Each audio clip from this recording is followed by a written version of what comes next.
अस्सलाम वालेकुम ख़वातीन और हज़रात, मैं हूं राहिल गिल। आप देख रहे हैं real time news presented by creative world. नाज़रीन, इस वीडियो में हम बात करेंगे कुछ ऐसी खबरों की जो हैं तो बज़ाहिर बड़ी छोटी, लेकिन उन खबरों का इम्पैक्ट पूरे मुल्क पे, पूरी सियासी गर्मा-गर्मी में जो चल रही है, उस पे बहुत ज़्यादा असर पड़ता है और उससे बहुत ज़्यादा असर होता भी है, जो हम देखते हैं। फिर बहुत सारी खबरें निकल कर आती हैं और ऐसी चीज़ें खबरें सामने आती हैं जो उन खबरों से रिलेटेड होती हैं। अगर हम बात करें सबसे पहले इमरान खान साहब की, जो कि एक बड़ी चीज़ है, और इमरान खान साहब की एक और 2 खबरें हैं मेरे पास, और 2 बहुत ही ज़बरदस्त खबरें। लेकिन सबसे पहली खबर मैं आपको बताऊँगा, लेकिन उससे पहले मैं आपको ये बता दूँ कि इमरान खान साहब ने ट्विटर पर एक वीडियो पैगाम जारी किया है, जिसके अंदर उन्होंने कुछ चीज़ें बताई हैं। उस वीडियो के बारे में हम बाद में बात करेंगे, लेकिन सबसे पहले मैं ये बताऊँ कि इमरान खान साहब ने ट्विटर पे भी एक ट्वीट किया है, जिसमें वो हुकूमत का शुक्रगुज़ार करते हुए नज़र आते हैं। उन्होंने लिखा है जी कि मैं हुकूमत का शुक्रगुज़ार हूँ कि उन्होंने मेरा नाम ईसीएल में डाल दिया। ईसीएल क्या है?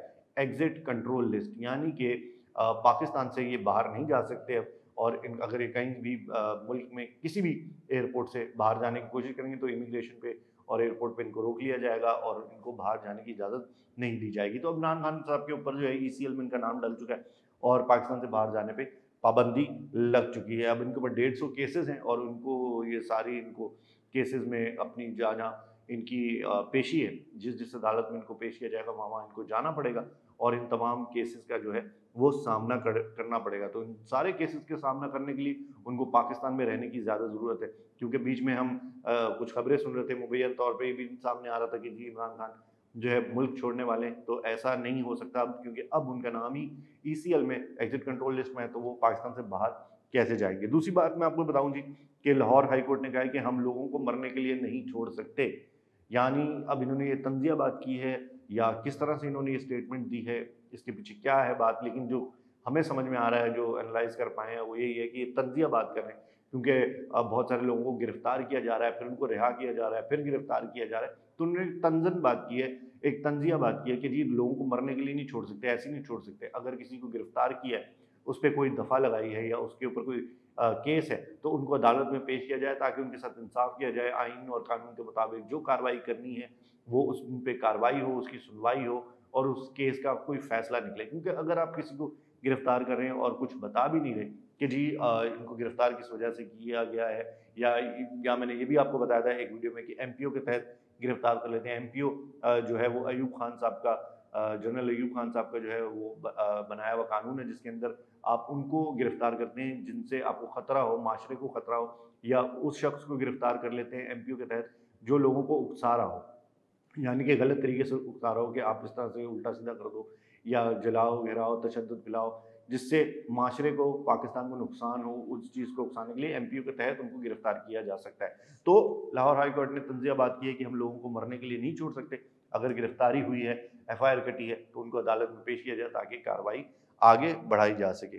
साथ में एक और खबर आपके साथ शेयर करूँ कि सुप्रीम कोर्ट ने एक बड़ी चीज़ लोगों तक पहुँचाई है। शायद बहुत सारे लोगों को ये बात ना पता होगी कि फ़ोन टैपिंग करना एक गैर आइनी और गैर गैर कानूनी काम है। यानी कि फ़ोन टैपिंग क्या होती है? जिस तरह से हम सुनते हैं कि जी ऑडियो लीक हो गई, और ऑडियो लीक्स ने बहुत सारी ऑडियो लीक्स कर दी, या मूवीज़ देखते हैं जिसके अंदर हम देखते हैं कि जी जो गद्दार लोग हैं उनके फ़ोन टैपिंग कर लेते हैं, या जो जिन पे शक होता है तो उनकी फ़ोन टैपिंग की जाती है। तो ये एक गैर कानूनी काम है, गैर कानूनी ज उसमें आता है, और आप किसी का फ़ोन टैप नहीं कर सकते। ये गैर कानूनी, गैर आइनी बात है। तो अगर जो ऑडियो लीक्स हमारे सामने आती है, रिकॉर्डिंग्स आती हैं, वो फ़ोन टैपिंग के ज़रिए ही आती, जो कि सुप्रीम कोर्ट ने बता दिया है कि ये गैर आइनी और गैर कानूनी काम है। तो अब देखते हैं कि मज़ीद मुस्तक़बिल में इस पे अमल भी किया जाता है या नहीं किया जाता, क्योंकि बहुत सारी चीज़ें हैं जिस पे हमारे लोग अमल ही नहीं करते। आगे बढ़ते हैं जी, तो मैं आपको बता दूँ कि इमरान खान साहब ने जो वीडियो पैगाम दिया ट्विटर पे, उस पे उन्होंने क्या बताया? उन्होंने ये वाज़ेह किया है, ये बताने की कोशिश की है, ये समझाने की कोशिश की है कि जब वो हकीकी आज़ादी कहते हैं तो उसका मतलब क्या है। हकीकी आज़ादी से मतलब उनका ये है कि किसी की भी गुलामी ना की जाए। मतलब कि जैसे दुनिया में जितने लोग हैं, जितनी बड़ी ताकतें हैं, या जितनी सुपर पावर्स हैं, या जो भी हैं, जो जिनकी गुलामी में आते हैं, तो उसके वो कह रहे हैं कि ये हकीकी आज़ादी नहीं है। हकीकी आज़ादी तभी होगी क्योंकि अल्लाह ताला है, सब चीज़ें उनके हाथ में हैं, तो उनके हिसाब से चलने का मतलब है कि आप किसी के अंडर नहीं आते, आप एक आज़ाद ज़िंदगी गुज़ार रहे हैं, आपके पास हकीकी आज़ादी है। तो ये उन्होंने ट्विटर पैगाम में एक चीज़ क्लियर करने की कोशिश की है, लेकिन ज़ाहिर-सी बात है दुनिया के अंदर अगर हम रहते हैं, तो कुछ कानून हैं, कुछ हमारा आइन है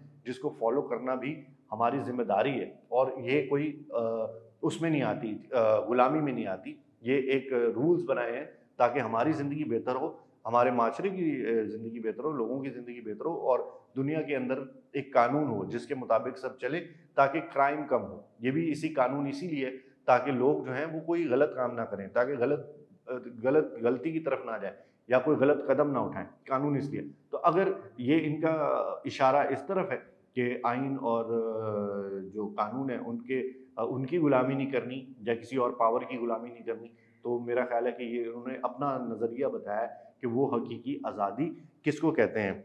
अब अगर हम बात करें सिराजुल हक साहब की, तो सिराजुल हक साहब जमात इस्लामी के रहनुमा हैं और इन्होंने एक बड़ी स्ट्रॉन्ग स्टेटमेंट दी और इन्होंने कहा है कि जी एस्टैब्लिशमेंट ने 13 जमातों का जो पीडीएम है उनकी लाशों को अपने कंधों पर उठाया हुआ है। तो ये इन्होंने बड़ी एक स्ट्रॉन्ग स्टेटमेंट दी और इस तरह के वर्ड इस्तेमाल किए हैं। लेकिन अगर हम सिराजुल हक साहब को पहले देखें, पास्ट में देखें, तो जो भी हुकूमत बनती थी ये उनके साथ मिलकर हुकूमत का हिस्सा बन जाते थे और जब भी इलेक्शन होने वाले थे तो ये हुकूमत के खिलाफ बोलना शुरू कर देते थे या एक मुहिम चलाते थे या जो भी है उसको लेकर ही चलते थे। तो इनकी एक स्ट्रैटेजी है जो मेरा ख्याल है अभी भी ये लेके चल रहा है। लेकिन इस स्टेटमेंट के पीछे मुझे लगता है कि पीटीआई ने जब जमात इस्लामी के साथ कोलैबोरेट कर लिया कराची के अंदर जो इलेक्शन हुए उनके लिए और बताया गया कि जी जमात इस्लामी से जो है वो मेयर होगा और पीटीआई से जो है वो डिप्टी मेयर होगा, तो ये उसको मेरा ख्याल है मद्देनज़र रखते हुए इन्होंने इस वक्त ये इस तरह की स्टेटमेंट दी है। लेकिन अगर इस तरह की स्टेटमेंट दी है तो इन्होंने क्यों दी है वो इन्होंने वाज़ेह नहीं किया और ना कुछ इस बारे में बताया। लेकिन हम मज़ीद खबरें आप तक पहुंचाएंगे, जितनी हमारे पास खबरें पहुंचेंगी वो हम सब आप तक पहुंचाएंगे। आपको करना क्या है, आपको हमारे चैनल को सब्सक्राइब करना है और बेल आइकन बटन दबाना है ताकि तमाम खबरें आप तक पहुंचती रहें। इसी के साथ मैं हूं राहिल गिल, खुदा हाफिज़।